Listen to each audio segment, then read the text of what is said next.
Hi, you've reached Rachel's voice. Okay, I think we're getting close to the time when we're going to begin. I'm going to cue up some music for us. Yes, this is a good one.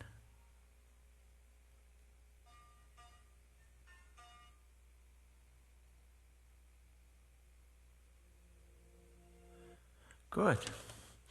Well, it's 9:29. I know some of you are already watching us, and that's terrific. So, it's a chilly day here, another refreshing chilly day here in Paradise. I think it was 50-something degrees, 58 degrees in Emerald Hills this morning when I awoke.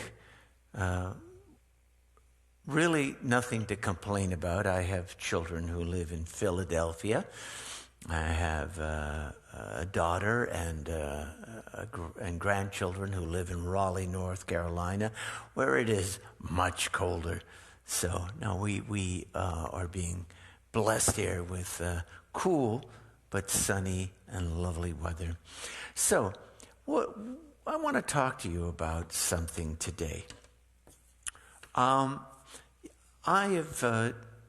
have taught you over the last number of months that we can overthink things, that sometimes our analytical mind takes control of us, and we tend to live in our heads. And what happens is we create scenarios in our minds that don't necessarily comport with the true reality in which we live. This is sometimes we see patterns in the world that can help us understand the world a little better. Seeing patterns can be useful, but it can go too far. Recently, I learned a new word. Apothenia. Apothenia. It's spelled A-P-O-T-H-E-N-I-A. I learned this word. The first time I heard it was earlier this week as I was catching up on my TV watching, and I was watching The Queen's Gambit.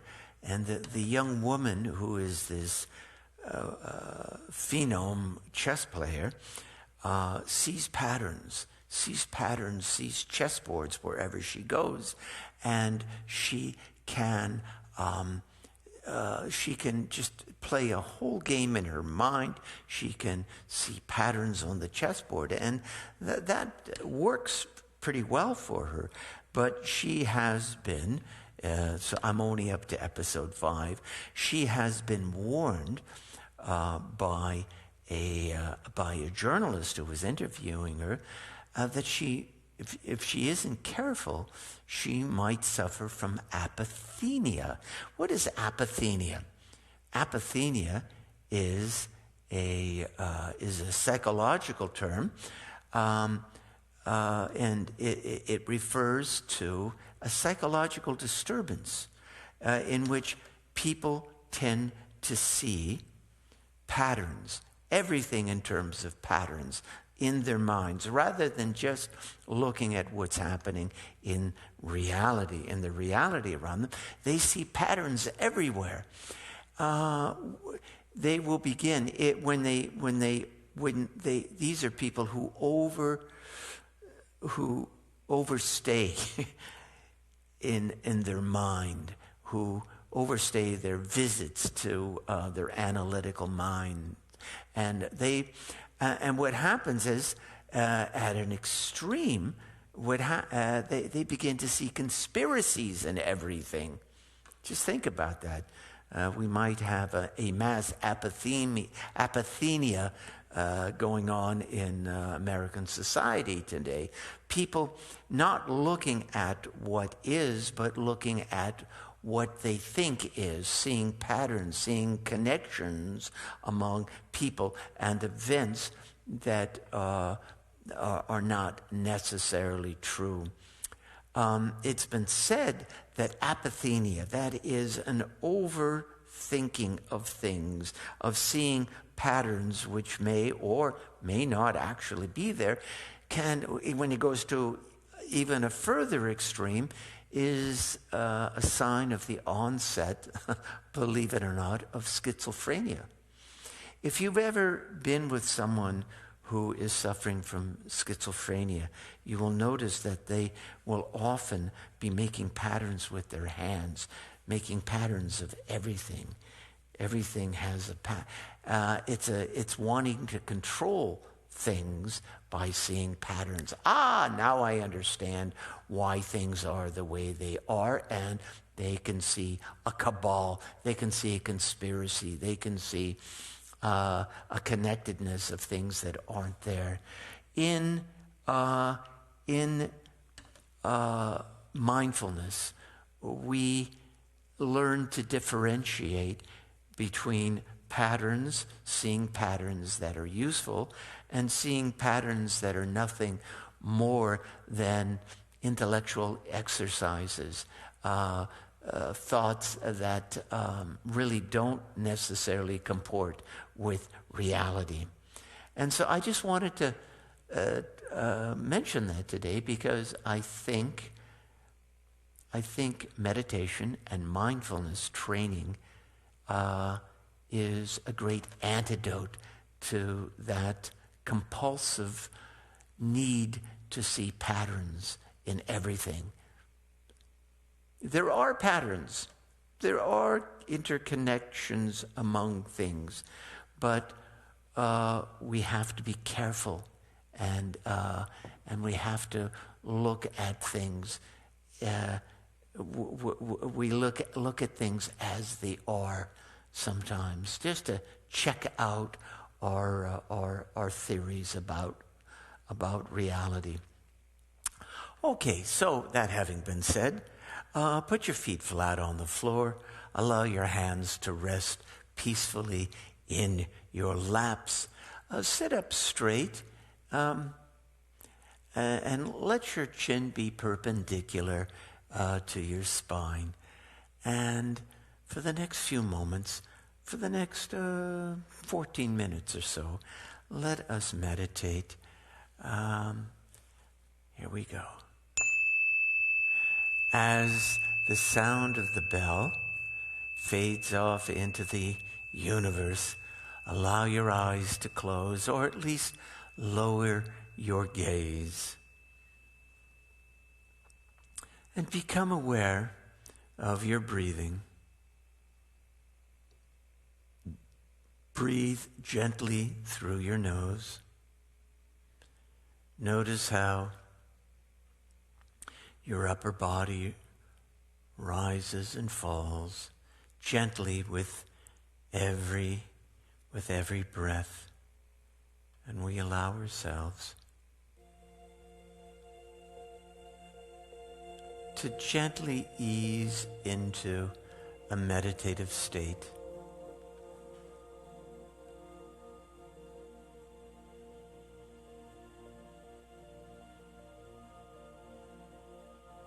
A deep sense of relaxation, not sleep, but a wakeful relaxation.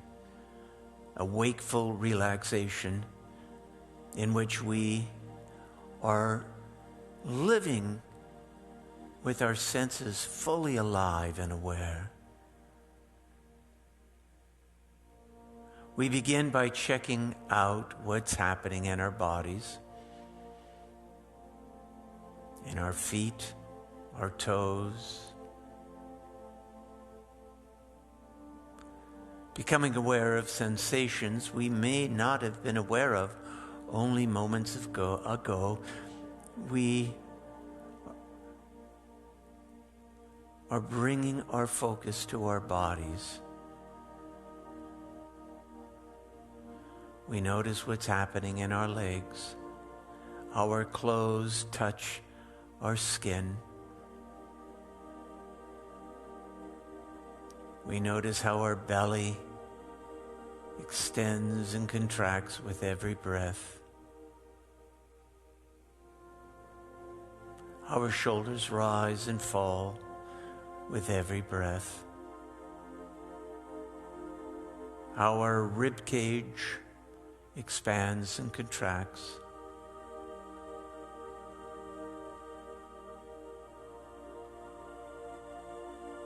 With every breath.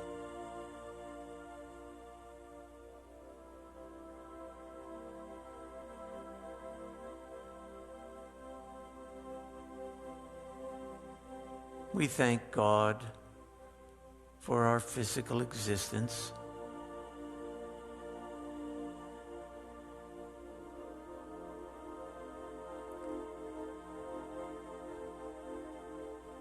And we also thank God for our souls, our nishamot. Anishamashanatata bita horahi. The soul that you have given me, O God, is pure. The soul is not the analytical mind.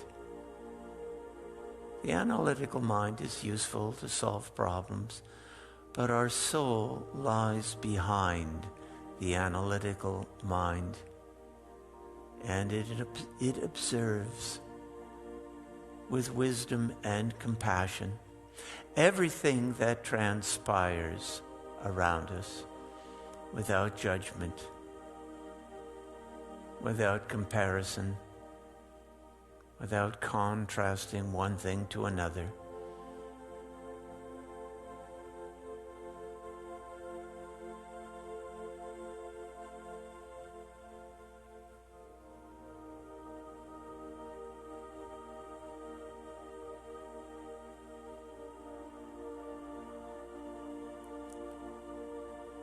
Your neshama is not your personality.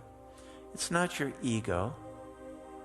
The personality, your personality, and your ego are really on the surface of things. They are that part of you that you present to the world, your persona that you have created. But there's some part of you that is much deeper than that, much more basic. It's not your personality.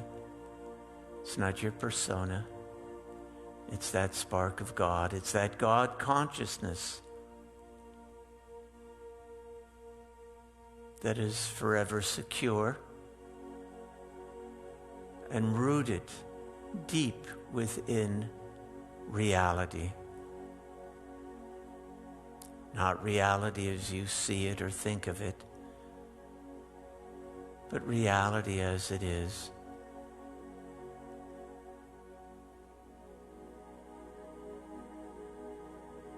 In our meditation, we take a few moments to step back from the analytical mind, from the busyness and the insecurities of the ego, and we sit peacefully, securely in the realm of the neshama, that God consciousness that dwells within each of us.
Thoughts arise and thoughts fall away. Just like the breath. Some thoughts are worth investigating. Many thoughts are just little waves on the top of the ocean and not of any permanent significance.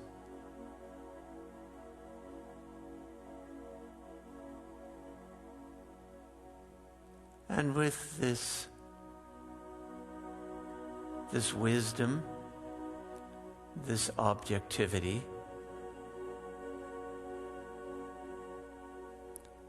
this compassionate viewpoint, we can differentiate between thoughts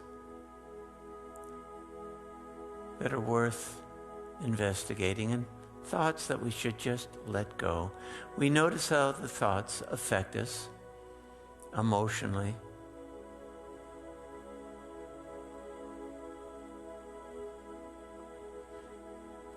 We're aware how our thoughts can take us away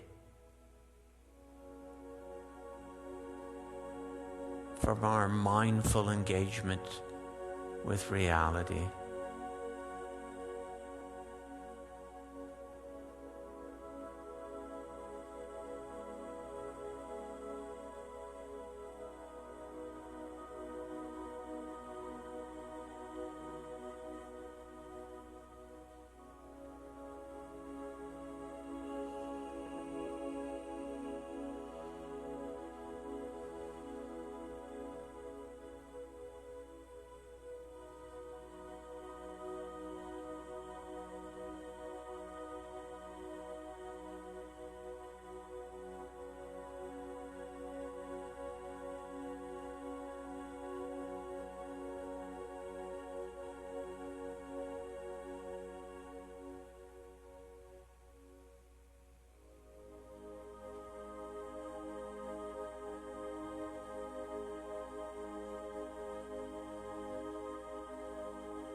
As the sound of the bell fades into the distance, take a couple of deep breaths.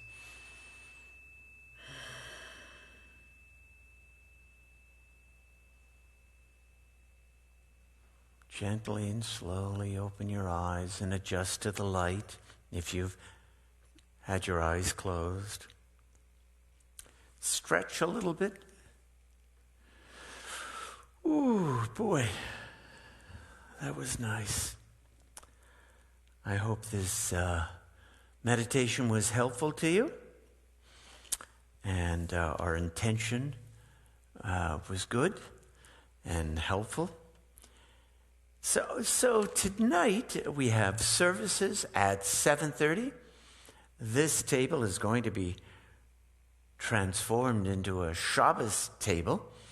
The cantor's going to be here. Richie's going to be here. We're going to have music and prayer, and I'm going to share with you some thoughts that I've been having about, believe it or not, the stock market and all the manipulations of the stock market over the last week or so. And I'm going to try and give you some insights into what the Jewish tradition has to say about such matters. So I hope you'll be able to tune in at 7:30 this evening. In the meantime, Boker Tov, Boker Or, remember to smile and bring a smile to the face of at least one other person that you encounter on your journey today. See you soon.